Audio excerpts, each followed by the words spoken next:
የክብር ቀን የበደሉን ሰዎች የምትበቀልበት አይደለም። በክንድህ ባላመጣኸው ድልህ ኢነሚዎችን አትሟገታቸው። ሜክ ባላረከው ቪክትሪ በላብህ ባልመጣ ዙፋን ጠላቶችን ለመዋጋት አትቀመጥበት። ዮሴፍ እየሸጡት ህልሜ የተፈጸመ ቀን አገኝሻለሁ አላለ። ክፉ ሰዎችን እማንበቀለው ኦልሬዲ ክፋታቸው ስለሚበቀላቸው አመድ ይመስላሉ። ምንም ልረዳቸው አልችልም። እኔ መትቻቸው ሰው ክፋታቸው ያሻቸዋል። እንዶች ሁሉ ነው ይፈለፍላቸው። ለክፎች እድሜ የላቸውም ነው ብለው ክፋት እድሜ ያለው አይሞትም። ሰው እየቀያየረ ይቀጥላል። ክፎች ግን እድሜ የላቸው። የሆነ ወንበር ላይ ተመልሰው ትመጣ ይሉ ክፋትና ድካም ሌላ ክፋት እዚህ ከሰው ጋር ነው ከጎን። ዮሴፍ የሸጡት ሰዎች ርቧቸው ስሩ ነው ገርጥተው አማራጭ የላቸው። ዮሴፍን አዩት አላወቁትም። ለምን መሰል? ህልሜ በጣም ትልቅ ስለሆነ ህልሜ ላይ ቁጭ ብዬ ስታይ አትገምትም ነው ሞኝ። እሱስ አወቃችሁ። ክፉ ሰው ከዓመት በኋላ ታውቀዋል። ለውጥ የለውማ። ፖዝ ነው የሚያደርገው። በእግዚአብሔር እጅ የተረዳ ሰው ባይዘው ሰው ፊት ጠላቶች ልበቀላይ ክንድ ከሌለ ክንዱ ይነሳል። ኃይል ከሌለ ኃይለኛ ነው። ዳዊት እንደዚህ አለ። በጻድቃን ድንኳን በእግዚአብሔር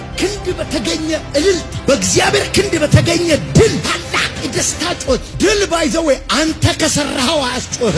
ብዙ ሰው መዘመርና ማበድ የሚከብደው ድሉ ውስጥ የተቀመጠበት ወንበር ውስጥ የተሳተፈ ይመስለዋል። እኔ ባርካለሁ ይህን ሳምንት የገፉን ሰዎች አንተ ከብረህ የምታገኝበት ሳምንት። በህልም የሳቁ ሰዎች በተፈጸመው ህልም ፊት የሚሰግዱበት ሰዓት ደረሰ።